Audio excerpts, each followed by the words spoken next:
अस्सलाम वालेकुम नाजरीन, मैं हूं अरसलान राजपूत।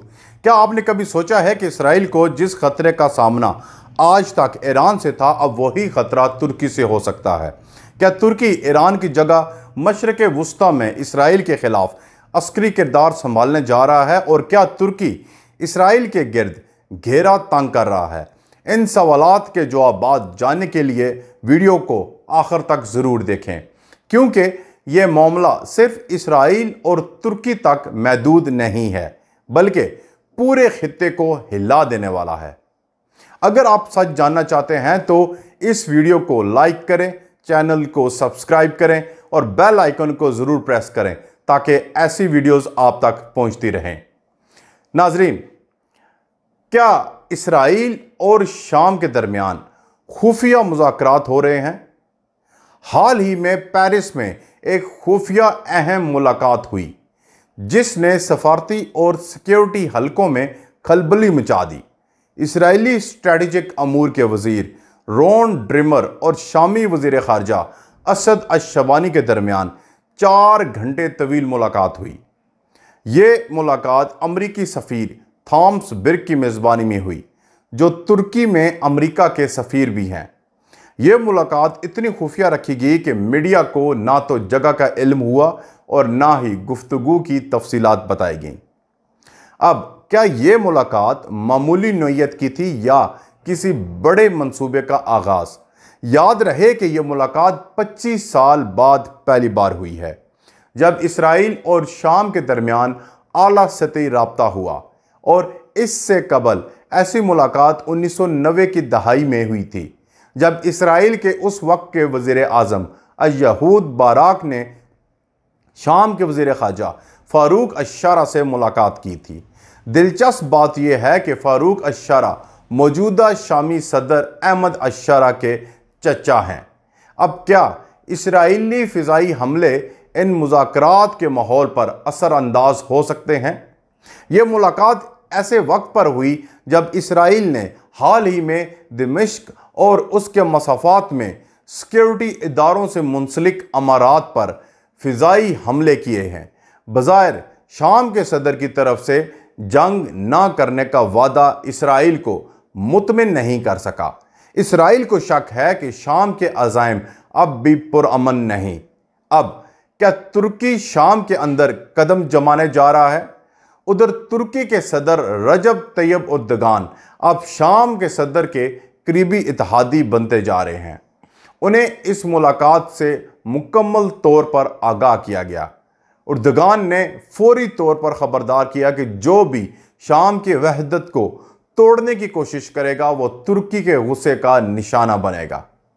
अब क्या तुर्की ने इसराइल को धमकी दी है? इस हवाले से तुर्की के वज़ीर ख़ारजा हकान फिदान ने उर्दगान के करीबी साथी समझे जाते हैं। उन्होंने इसराइल को बराह रास्त धमकी दी। उन्होंने कहा कि अगर इसराइल ने शाम में कोई अस्करी कार्रवाई की तो तुर्की ताकत के इस्तेमाल से गुरेज नहीं करेगा। उनका दावा था कि इसराइल शाम में फ़िरका वारियत फैलाना चाहता है ताकि शाम को कमज़ोर किया जाए। फिदान ने इल्ज़ाम लगाया कि इसराइल द्रूज़ कम्युनिटी को बुनियाद बनाकर शाम को गैर मुस्तहकम करना चाहता है। अब सवाल यह है कि क्या तुर्की ईरान की जगह लेने जा रहा है? सबसे हैरानकुन बात यह है कि तुर्की ईरान की अस्करी जगह लेने जा रहा है। ताहम अभी तक तुर्क फ़ौज ने शाम में बाज़ाब्ता दाखिला नहीं किया, मगर अंकारा और दमिश्क के एक मुश्तरका दिफाई मुआहदे पर बात कर रहे हैं। अगर ये मुआहदा हो जाता है तो उर्दगान शाम को हथियार, तरबियतकार, इंस्ट्रक्टर्स और आला फौजी अफसरान फराम करेगा। गोया तुर्की शाम में वही किरदार अदा करेगा जो ईरान कई सालों से कर रहा था। अब सवाल यह है कि क्या इसराइल तुर्की को ईरान से बड़ा ख़तरा समझता है? इसराइली हुकाम अब तुर्की को ईरान से भी बड़ा ख़तरा समझते हैं। अगर तुर्की मुकम्मल तौर पर शाम में मुतहरिक हो गया तो दरूज़, अलवी और कुर्द अक़लियतें शदीद मुतासर हो सकती हैं। फ़िलहाल तुर्की ने अपनी सरजमीन पर शामी फ़ौजियों की तरबियत शुरू कर दी है। उन्हें हथियार फराम किए जा रहे हैं और शामी कमांडोज़ को तुर्की से हदायत की जा रही हैं। अब क्या अमेरिका तुर्की के इस किरदार से मुतमिन है। अमरीकी सफ़ीर थॉमस बिर्क ने कहा कि वो शाम की खुद मुख्तारी में मुदाखलत नहीं करेंगे, मगर साथ ही तुर्की से करीबी ताल्लुकात पर मोहतात रहने का मशवरा भी दिया। उनका लहजा सख्त था, जिससे अंदाज़ा होता है कि वाशिंगटन तुर्की के तेज़ रफ्तार इक़दामात और इसराइल के ख़िलाफ़ बढ़ते हुए बयानात पर तशवीश में मुब्तला है। अब क्या शाम अमरीका की तवज्जो का मरकज़ बन चुका है? हैरत की बात है कि शाम अचानक अमरीकी एजेंडे का एक अहम हिस्सा बन चुका है।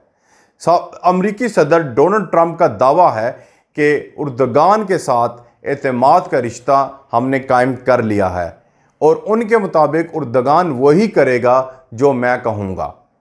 अब सवाल यह है कि क्या शाम इसराइल के ख़िलाफ़ सफ़आरा हो रहा है? दूसरी तरफ शाम का मौक़िफ़ यह है कि वो इसराइल के दाखिली मामलात में मुदाखलत का कोई इरादा नहीं रखता, मगर इसके साथ साथ शाम इसराइल से अपनी ज़मीन खाली करने का भी पुरज़ोर मुतालबा कर रहा है।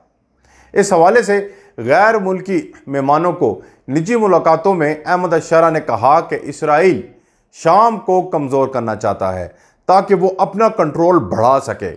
अब क्या तुर्की का शाम के साथ दिफाई मुआहिदा इसराइल के लिए ख़तरा बनेगा? तुर्की शाम के साथ एक जामे दिफाई मुआहिदा करना चाहता है। अंकारा की नज़रें शाम के शहर अल-हमा के हवाई अड्डे पर भी हैं। ये वही रास्ता है जिस पर चलकर ईरान ने शाम में अपना असर व रसूख कायम किया था। अगर शाम ने तुर्की को इजाज़त दे दी तो वही सूरत हाल दोबारा जन्म ले सकती है जो ईरान के वक्त पे थी। अब क्या उर्दगान खामनाई से बड़ा ख़तरा बन सकते हैं? तुर्की का अभी इसराइल पर हमले का फौरी मंसूबा नहीं, लेकिन हालात जिस सिमत में जा रहे हैं उनमें कोई इम्कान रद्द नहीं किया जा सकता। उर्दगान इसराइल के लिए ईरान की सुप्रीम लीडर आयतुल्लाह अली खामनाई से कहीं ज़्यादा करीबी और संगीन ख़तरा बन सकते हैं। नाजरीन, सूरत-ए-हाल इंतहाई एहसास है। मशरक़ वस्ता में ताकतों का तवाज़न तेज़ी से बदल रहा है। एक तरफ अमरीका शाम और इसराइल के दरमियान खुफिया मुज़ाकरात करवाने की कोशिश कर रहा है, तो दूसरी तरफ तुर्की मौके से फ़ायदा उठाकर अस्करी किरदार संभालने को तैयार बैठा है। आपको क्या लगता है, क्या तुर्की का बढ़ता हुआ असरख वाकई इसराइल के लिए बड़ा ख़तरा होगा, या क्या शाम का झुकाव तुर्की की तरफ इसराइल को मज़ीद तनहा करेगा? क्या ईरान की पसपाई के बाद तुर्की इस खित्ते में नया किंग मेकर बनने जा रहा है? अपनी राय कमेंट्स में ज़रूर दें। अगर आपको ये वीडियो मालूमाती लगी हो तो इसे फ़ौरन लाइक करें, चैनल को सब्सक्राइब करें, बेल आइकन को ज़रूर प्रेस करें। अगली वीडियो में मुलाकात होगी, तब तक के लिए अल्लाह हाफिज़।